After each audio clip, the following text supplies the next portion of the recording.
L'histoire d'une femme nommée Brigitte, qui s'inquiétait toujours de tout. Elle restait éveillée la nuit, craignant pour la sécurité de ses enfants, s'inquiétant pour son travail et stressant à propos de ses factures. Un jour, sa jeune fille lui demanda « Maman, pourquoi es-tu toujours aussi inquiète? Tu ne fais pas confiance à Dieu ?» C'était une simple question d'enfant. Mais elle a profondément frappé Brigitte.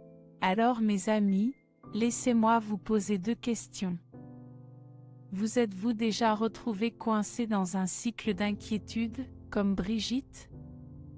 Ou bien, même lorsque vous savez que Dieu vous le déconseille, vous sentez-vous toujours accablé par l'inquiétude? Aujourd'hui, je t'encourage à faire un bout de chemin avec moi en explorant cette raison biblique vitale de laisser tomber les soucis et de mettre pleinement ta confiance en Dieu. Je vais également prier une prière puissante avec vous au nom de Jésus. Regardez donc jusqu'à la fin et ouvrez vos cœurs pour recevoir les bénédictions de cette prière. Mes amis, l'inquiétude est une émotion négative si universelle qu'elle transcende les frontières de l'âge, de la race et du statut social. De l'homme d'affaires fortuné à l'étudiant en difficulté, chacun d'entre nous est confronté à l'inquiétude à sa manière. Nous connaissons tous cette sensation désagréable au creux de l'estomac, les questions sans fin et les scénarios qui se déroulent dans notre esprit. Souvent, ces scénarios imaginés sont très éloignés de ce qui se passera réellement, voire ne se produiront jamais. L'inquiétude s'insinue dans nos cœurs et s'y enracine. Mais l'inquiétude n'est pas une préoccupation innocente. Elle peut devenir une émotion paralysante qui vole la joie et la paix de nos vies, même notre foi et bien d'autres choses encore. C'est pourquoi je dis souvent que l'inquiétude est un voleur. Et il est essentiel de comprendre que l'inquiétude est un voleur, un outil que le diable utilise astucieusement pour nous voler. Jésus nous a mis en garde dans Jean 10, verset 10, en disant « Le voleur ne vient que pour voler, tuer et détruire ». L'inquiétude tue notre espoir pour l'avenir et détruit notre relation avec Dieu en déplaçant notre attention de sa toute-puissance vers nos problèmes. Nous devons reconnaître que l'inquiétude sert l'agenda de l'ennemi pour saper les promesses de Dieu et notre potentiel divin. Chacun d'entre nous a été confronté à l'inquiétude à un moment ou à un autre de sa vie, peut-être même dans le cadre d'une lutte quotidienne récurrente qui semble nous assaillir chaque jour. N'avez-vous pas trouvé étrange que vous puissiez avoir l'impression d'être libéré de toute inquiétude aujourd'hui, et que vous vous retrouviez piégé par des pensées anxieuses le lendemain? C'est parce que le diable ne fait pas de pause. Il peut essayer de nous frapper avec des vagues d'inquiétude chaque jour. C'est pourquoi il est si important de continuer à se plonger dans la parole de Dieu concernant l'inquiétude, comme nous le dit le verset 17 de l'Épître aux Romains. Ainsi, la foi vient de l'ouïe et l'ouïe de la parole de Dieu. La prochaine fois que les soucis essaient de voler votre paix, je vous encourage à visiter notre chaîne Prière quotidienne pour votre FOI et à regarder l'une de nos vidéos qui met l'accent sur la fin des soucis. Vous serez étonné de voir comment la parole de Dieu peut transformer votre état d'esprit. Et permettez-moi d'être transparent avec vous. Il ne s'agit pas d'un simple conseil. C'est une pratique que je suis personnellement. Oui, même moi, je revois nos vidéos pour renouveler mon esprit et fortifier ma foi contre les attaques de l'inquiétude. Maintenant, plongeons dans la parole de Dieu pour trouver cette raison clé pour lesquelles nous devrions laisser nos soucis de côté et placer notre confiance en lui. Préparons nos cœurs à recevoir ce message et à trouver la paix qui vient en s'appuyant sur Dieu. Première raison, Dieu pourvoit à nos besoins. Considérez l'histoire intéressante d'Élie, qui a été soutenu par des corbeaux qui lui apportaient du pain et de la viande dans un roi, chapitre 17, versets 4 à 6. Pensée grecque. Des oiseaux au service d'un prophète, lui apportant sa subsistance quotidienne sur l'ordre de Dieu.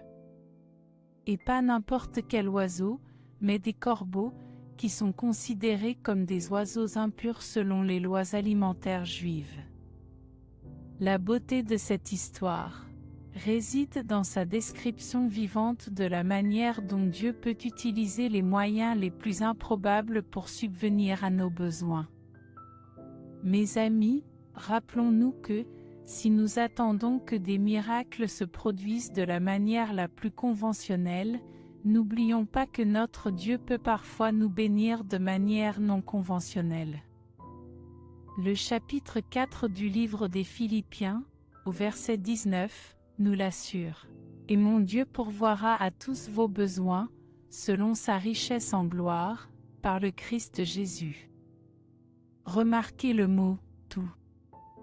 Le verset dit « tous vos besoins », pas seulement la nourriture, pas seulement la santé, mais toutes les nécessités possibles que vous pouvez imaginer. De plus, le verset ne dit pas qu'il peut fournir.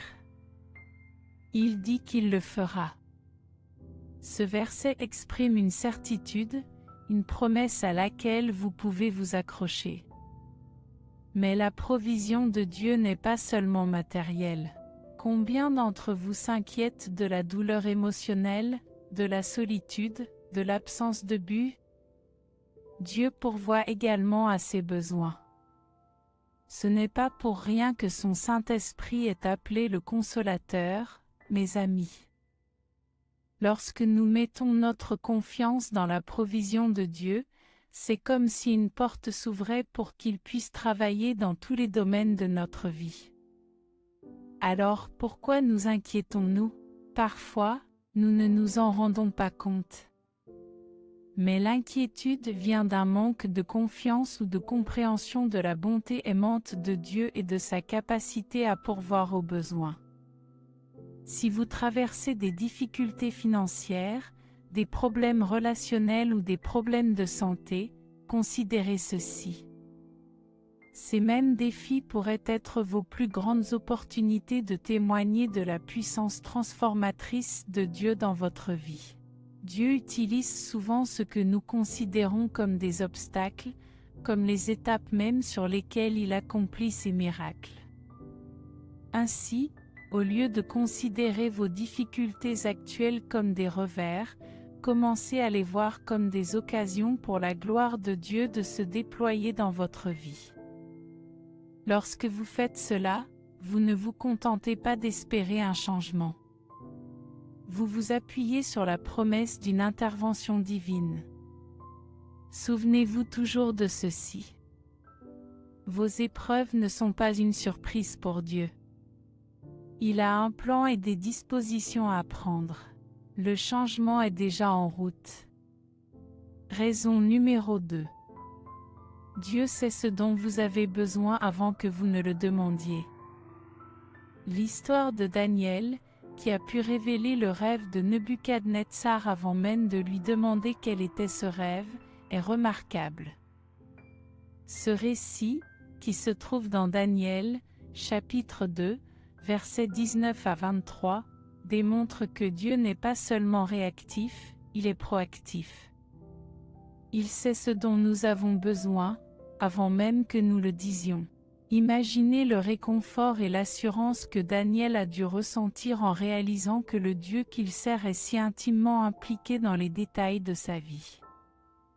Je vais partager avec vous un bref témoignage. Il y a quelque temps, j'ai rêvé d'une personne qui se trouvait dans une situation compromettante.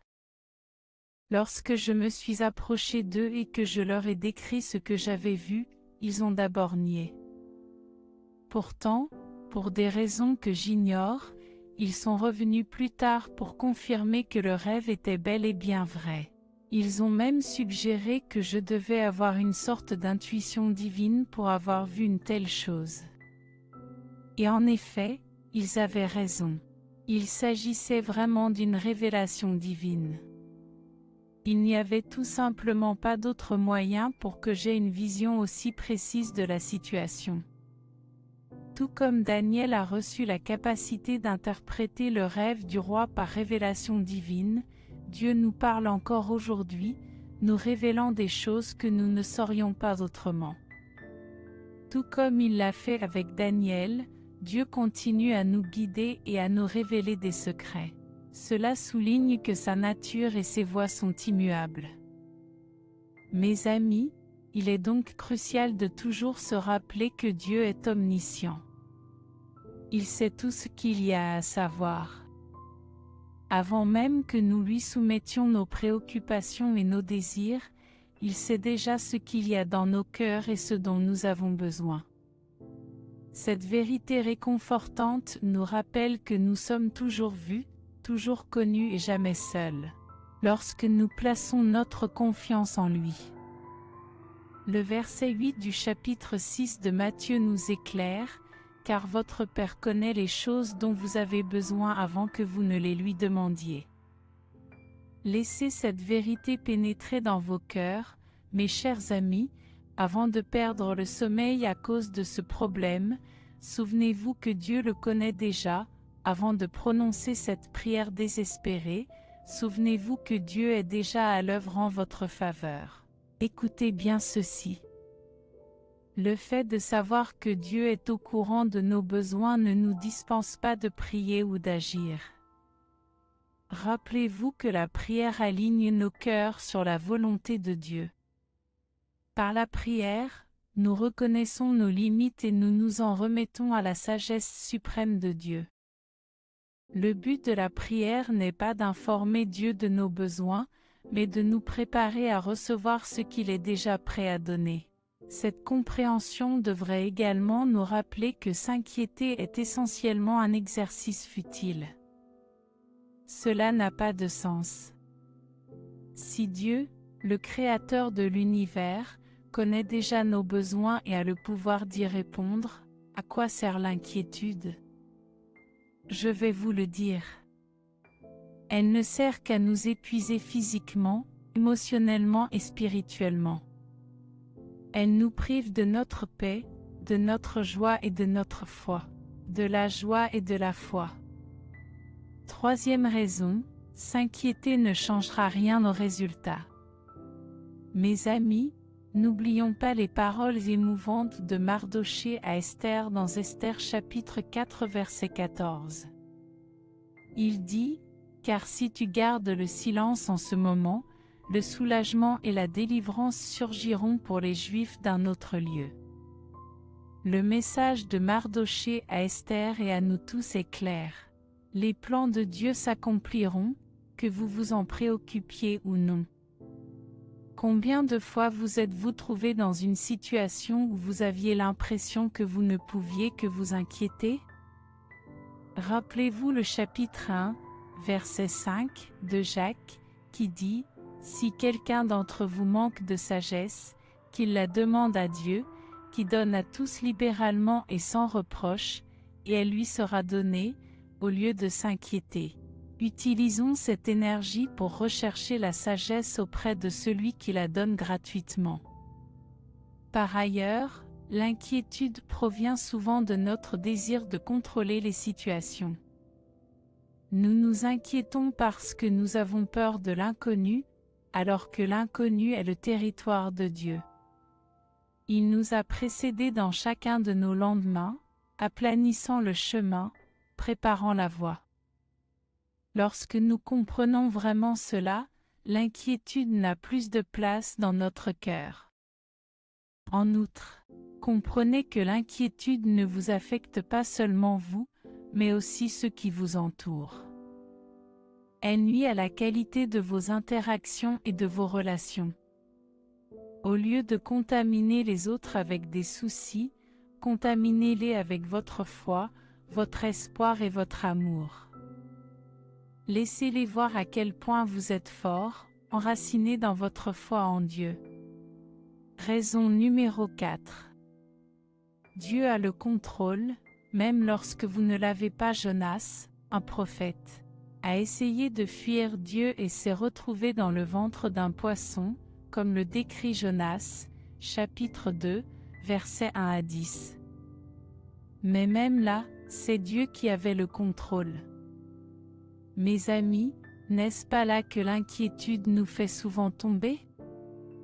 Dans le ventre du désespoir, de l'incertitude, de la peur? Pourtant, même là, Dieu est aux commandes. Le chapitre 8 du livre des Romains, au verset 28, nous rassure. Nous savons que toute chose concourt au bien de ceux qui aiment Dieu, de ceux qui sont appelés selon son dessein. Ce verset est souvent cité, mais ne laissons pas sa familiarité nous rendre insensibles à sa profonde vérité. Même lorsque les choses ne semblent pas fonctionner, même lorsque nous n'avons pas le contrôle, Dieu est là, et il fait tout pour notre bien. Cependant, la compréhension de la souveraineté de Dieu ne doit pas être une fin en soi.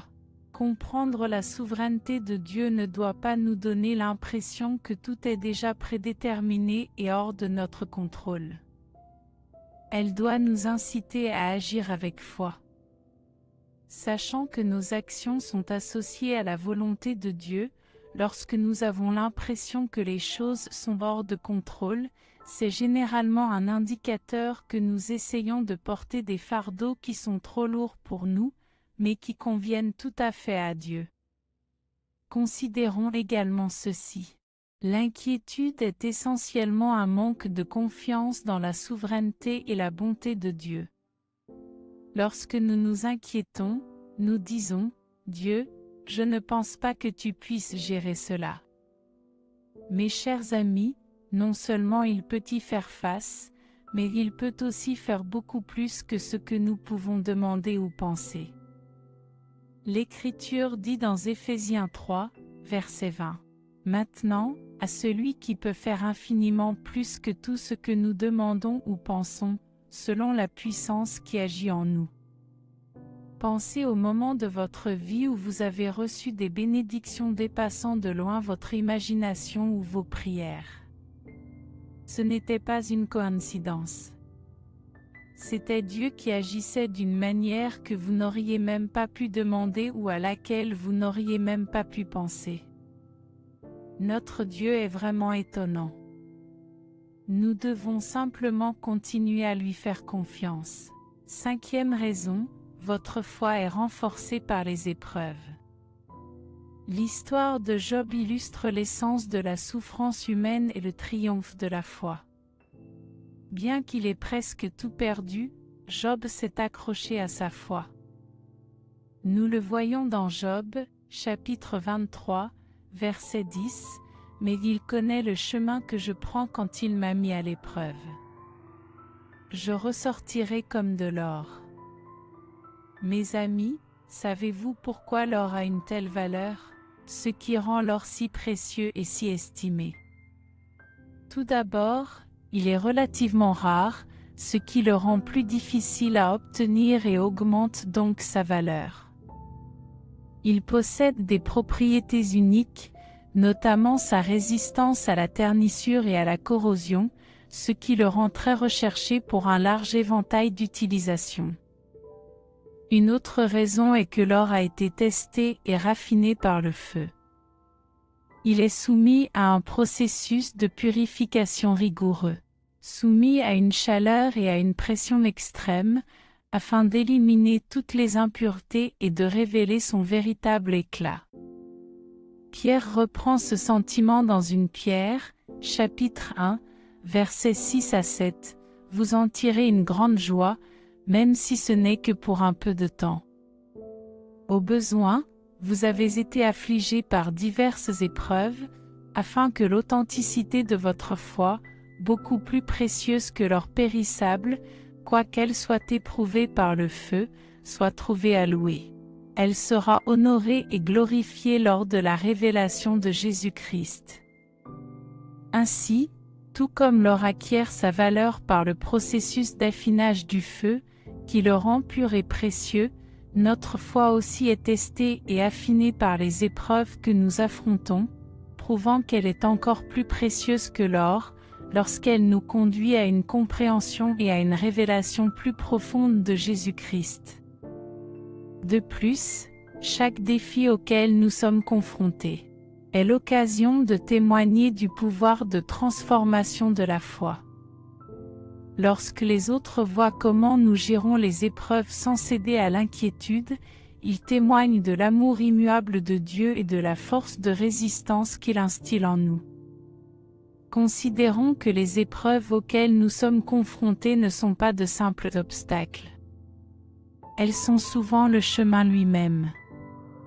Elles nous rapprochent de Dieu, nous aident à grandir dans la vertu, et nous préparent à relever de plus grands défis et à saisir les opportunités qui s'offrent à nous.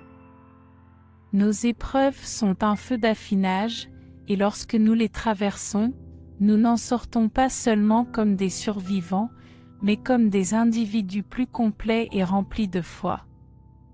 6e raison. Dieu vous apprécie énormément, mes amis. Reprenons l'histoire d'Agar, qui a fui les mauvais traitements infligés par Sarah. Elle s'est retrouvée dans le désert, seule, angoissée et incertaine de l'avenir de son enfant. Elle s'est sentie abandonnée, mais au moment le plus bas, au verset 17 de Genèse 21, l'ange du Seigneur lui est apparu et lui a dit « Ne crains pas, car Dieu a entendu la voix de l'enfant là où il est. » Dieu a rassuré Agar sur sa valeur et sur l'avenir de son enfant. Il l'a vu dans son désespoir, et il vous voit dans le vôtre. Jésus dit dans Matthieu 10, versets 29 à 31, « est de sous-estimer votre valeur aux yeux de Dieu. Rappelez-vous que vous avez été créés à son image et à sa ressemblance. Vous êtes sa création, conçue dans un but précis. Lorsque vous comprenez pleinement votre valeur aux yeux de Dieu, vous n'avez plus besoin de vous inquiéter. Votre valeur n'est pas déterminée par votre travail, votre richesse ou votre statut social. Vous avez une valeur inestimable parce que Dieu le dit. Votre valeur inestimable aux yeux de Dieu peut également être vue dans le psaume 139, versets 13 et 14. Car c'est toi qui as formé mes reins, c'est toi qui m'as enveloppé dans les langes de ma mère. Tu m'as couvert dans le sein de ma mère. Je te loue. Car je suis une créature redoutable et merveilleuse. Tes œuvres sont merveilleuses, et mon âme le sait bien. Et la raison numéro 7. Dieu accorde une paix qui dépasse l'entendement. Pensez à l'apôtre Paul. Il écrit depuis une cellule de prison, un endroit qui pourrait facilement engendrer l'anxiété et le désespoir. Pourtant, il parle de paix et de joie. Dans Philippiens 4, versets 6 à 7, il déclare « Ne vous inquiétez de rien, mais faites tout par des prières et des supplications. Avec des actions de grâce, faites connaître vos demandes à Dieu, et la paix de Dieu, qui surpasse toute intelligence, gardera vos cœurs et vos esprits par le Christ. La paix de Dieu, qui surpasse toute intelligence, gardera vos cœurs et vos esprits par le Christ Jésus. » La paix dont parle Paul ne vient pas de ce monde. C'est une paix qui surpasse toute compréhension humaine. Mes chers amis, c'est le genre de paix qui vous est offert lorsque vous abandonnez vos soucis à Dieu. Cette paix ne signifie pas l'absence de problèmes, mais plutôt la présence de l'assurance et du calme divin au milieu des problèmes. Les soucis ne peuvent pas coexister avec cette paix. La paix de Dieu sert de garde à notre esprit et à notre cœur, nous protégeant des assauts de l'inquiétude et de l'anxiété. C'est comme si Dieu posait sa main sur votre cœur en ébullition et murmurait « Sachez que je suis Dieu. Sachez que je suis Dieu. » Rappelons-nous les 7 points qui devraient nous inciter à déposer nos soucis. Dieu pourvoit à vos besoins. Il sait ce dont vous avez besoin avant que vous ne le demandiez. S'inquiéter ne changera pas le résultat. Dieu contrôle la situation même lorsque vous ne la contrôlez pas. Les épreuves renforcent votre foi. Dieu vous accorde une grande valeur. Et il vous accorde une paix qui dépasse l'entendement. Ce ne sont pas des paroles en l'air. Ce sont des vérités qui changent la vie, profondément ancrées dans la parole vivante de Dieu. Cessez de vous inquiéter et faites confiance à Dieu pour qu'il fasse ce qu'il fait le mieux. Maintenant, à tous ceux qui se trouvent à portée de ma voix, adressons-nous au Seigneur dans la prière. Je veux que vous fassiez cette prière avec moi. Je veux que vous priez avec moi, afin que vous puissiez bénéficier de toutes les bénédictions de cette prière. Prions notre Dieu de grâce et de miséricorde. Père céleste, tu es le Créateur du ciel et de la terre, et ta gloire remplit toute la création. Seigneur, je suis reconnaissant pour le don de la vie. Je suis reconnaissant pour ta grâce étonnante. Ton amour est éternel, et tes miséricordes sont nouvelles chaque matin. Père, je viens à toi aujourd'hui, avec un cœur humble, demandant le pardon de mes péchés et de mes manquements. Comme je pardonne aussi à ceux qui m'ont offensé, Seigneur, crée en moi un cœur pur et renouvelle en moi l'esprit juste. Père Dieu, rétablis en moi la joie et la paix de ton salut. Au lieu de m'inquiéter, je t'apporte mes soucis. Je demande la délivrance et la percée. Je prends autorité sur l'inquiétude, la peur, l'anxiété et toutes les autres émotions négatives, au nom de Jésus. Je déclare que ma vie est abondante grâce à tes provisions et à tes bénédictions. Père, j'ai confiance que tu pourvoiras à tous mes besoins selon ta richesse en gloire par le Christ Jésus. Seigneur, je place mes proches sous ta protection. Protège-nous de tout mal et guide-nous selon ta volonté parfaite. Ordonne nos pas, cher Seigneur. Que ton Saint-Esprit me guide dans toute la vérité et m'aide à faire preuve de sagesse et de compréhension pour surmonter les défis de la vie. Père, au nom de Jésus, je déclare que mes épreuves sont des occasions pour moi de grandir dans la foi et de me rapprocher de toi. Je te demande d'apporter une guérison et une restauration complète à mon corps, à mon âme et à mon esprit.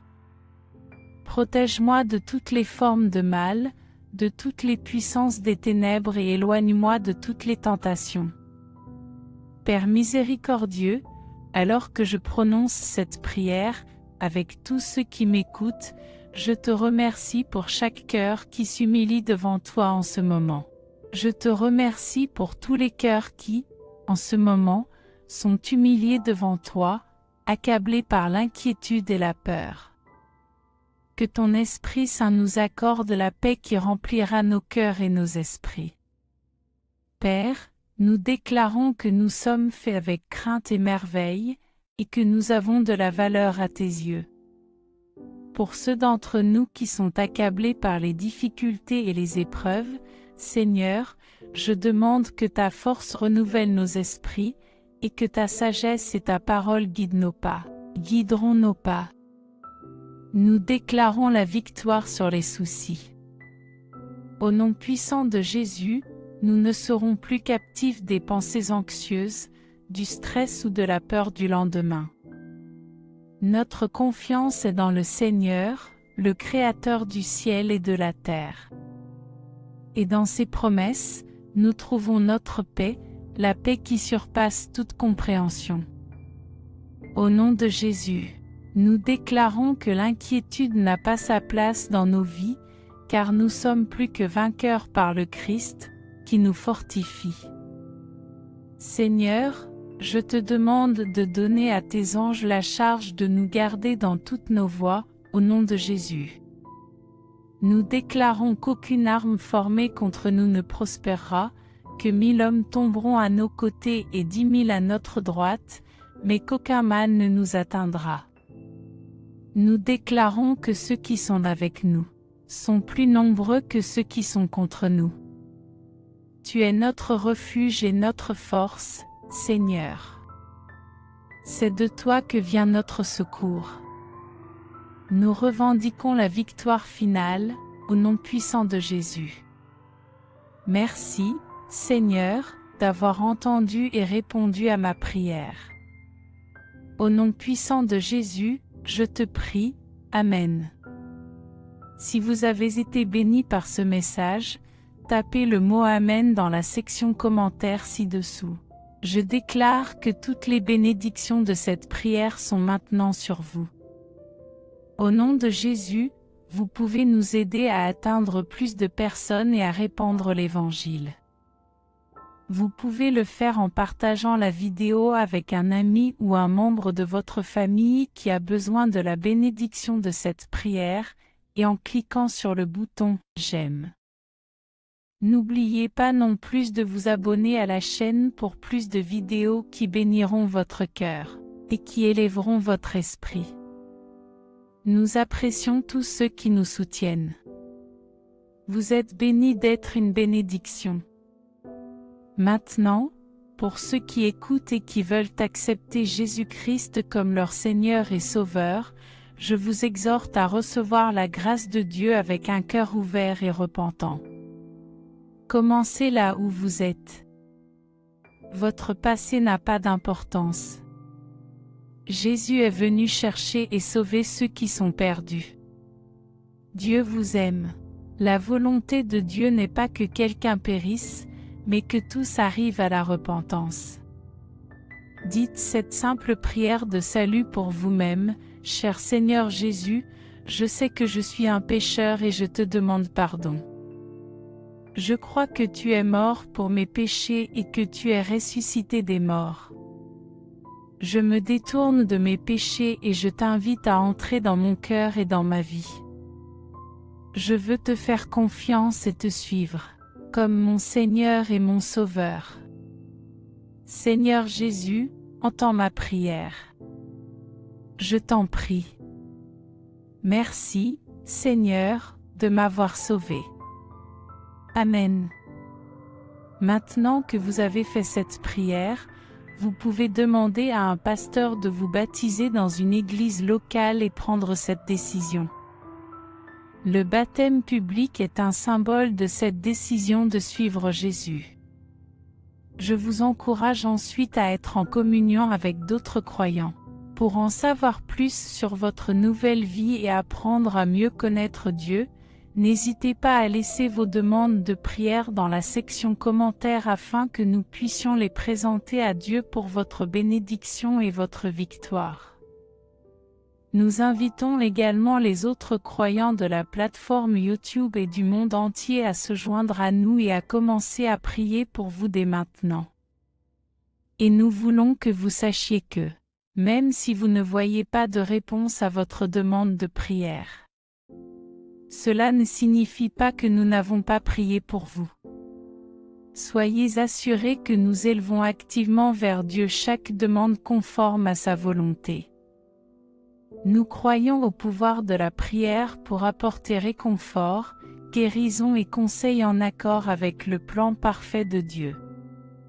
Restez dans la foi avec nous pendant que nous prions. À Dieu soit toute la gloire. Que la grâce et la paix de notre Seigneur Jésus-Christ